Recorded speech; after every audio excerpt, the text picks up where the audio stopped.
ஃபைலில் போயிட்டு கொடுத்துட்டு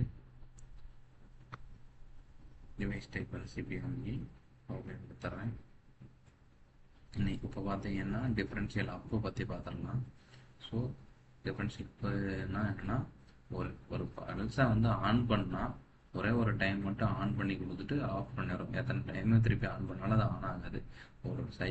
ஒரு டைம் ஆன் பண்ணிட்டா அவ்வளோதான். அதை வந்து உங்களுக்கு நான் லைவில் காட்டுறேன். இப்போ வந்துட்டு ஒரு இன்புட்டு போடுறேன் 0.00 அடுத்து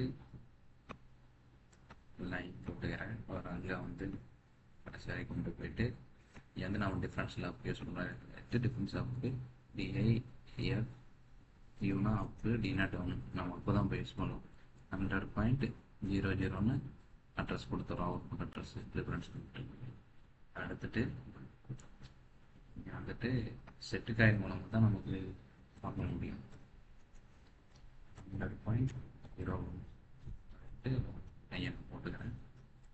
இப்போ பார்த்தீங்கன்னா ரெண்டை வந்து யூஸ் பண்ணிட்டு இந்த டிஃப்ரென்ஸில் அப்போட இதையவே வந்துட்டு நம்ம இங்கே போட்டுக்கலாம். 100.00 டிஃப்ரென்ஸில் அப்போ நம்ம இப்படியும் போட்டுக்கலாம். இல்லை அப்படின்னா நம்ம இங்கே ஒரு ஐஓ போட்டுட்டு அதுக்கு அட்ரஸ் கொடுத்துட்டு இதை வந்து நம்ம ஷிஃப்ட் ப்ளஸ் அட் அமுத்தினோம்னா இப்படி நமக்கு மேலே ஏறாமல் இருக்க முடியும். இதை வந்து டிஃப்ரென்ஷியல் அப்புக்கு இப்படி வந்துருச்சுன்னா ஸோ நாம் இப்படி போட்டுட்டு நார்மலாக ஒரு அவுட்புட் 100.02 அப்படின்னு போட்டுக்கலாம். போட்டுட்டு சேம் இதே மாதிரி தான் வந்துட்டு அந்த 100.02 எண்ணம் இங்கே யூஸ் பண்ணிடலாம். யூஸ் பண்ணிட்டு அங்கே வந்து இது பண்ணிட்டு நான் இங்கே ஒரு செட்டு கேரியன் போட்டுருவேன். செட்டு 100.03 போட்டுக்கலாம். எதுக்காக நான் செட் காயின் யூஸ் பண்ணியிருக்கேன்னா நம்ம அவுட்புட்டை ஆன் பண்ணால் ஒரு டைம் மட்டும்தான் ஆன் ஆகி ஆஃப் ஆகும் அந்த மில்லி செகண்டில் அதனால் வந்து நம்ம கண்ணுக்கு தெரியாது. ஸோ அதை வந்து உங்களுக்கு லைவில் காட்டணும் அப்படிங்கிறதுக்காக சொன்னால் புரியாது காட்டணுங்கிறதுக்காக நம்ம செட் காயின்னா என்ன ஒரு டைம் நம்ம பல்ஸ் கொடுத்து ஆன் பண்ணிட்டு அதை ரீசெட் பண்ணுற வரைக்கும் நமக்கு ஆன்லேயே இருக்குமோ. ஸோ அதுக்காகத்தான் இப்போ வந்துட்டு ப்ரோக்ராமில் போயிட்டு கம்பைல் பண்ணிக்கிறேன். சிமுலேஷனில் போயிட்டு ஒரு ஆன்லைன் சிமுலேஷன் போயிட்டேன்.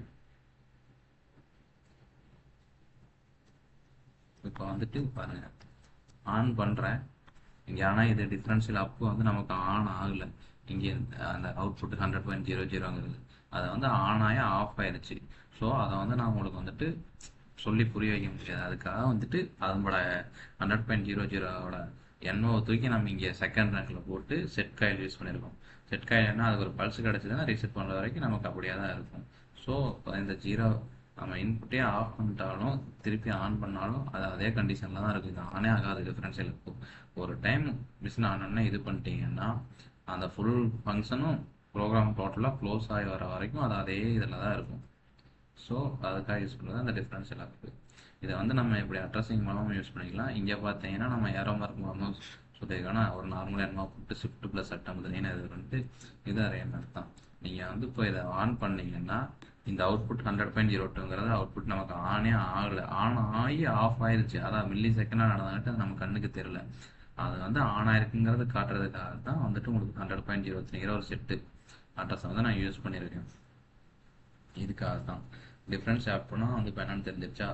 ஒரு டைம் ஆன் பண்ணீங்கன்னா அந்த செகண்ட்லேயே வந்துட்டு ஆன் பண்ணி ஆஃப் பண்ணி விட்டுரும் அந்த பல்ஸை. ஒரு மிஷின் ஃபுல் ப்ராசஸ் முடிகிற வரைக்கும் ஒரு பல்ஸை ஒரே ஒரு டைம் ஆன் பண்ணி ஆஃப் பண்ணி விட எத்தனை தாட்டி நீங்கள் வந்து இந்த இன்புட் ஆன் பண்ணீங்கன்னாலும் திருப்பி ஆன் ஆகாது. அதுக்காக தான் யூஸ் பண்ணுறது டிஃப்ரென்ஷியல் அப்பு. அடுத்த இதில் வந்துட்டு நம்ம டிஃப்ரென்ஷியல் டவுனை பற்றி பார்த்துடலாம். இதே மாதிரி தான் நீங்கள் ஒவ்வொன்றும் போயிட்டு மெமரியில் போயிட்டு நல்லா செக் பண்ணி பார்த்துக்கலாம். நான் இதை வந்து சேவ் பண்ணிக்கிறேன். இல்லை சேவ் பண்ணல, நான் ஒரு டிஃப்ரென்ஷியல் டவுன் தனியாகவே போட்டு காட்டுக்கிறேன். ஸோ சேவ் பண்ணுங்க.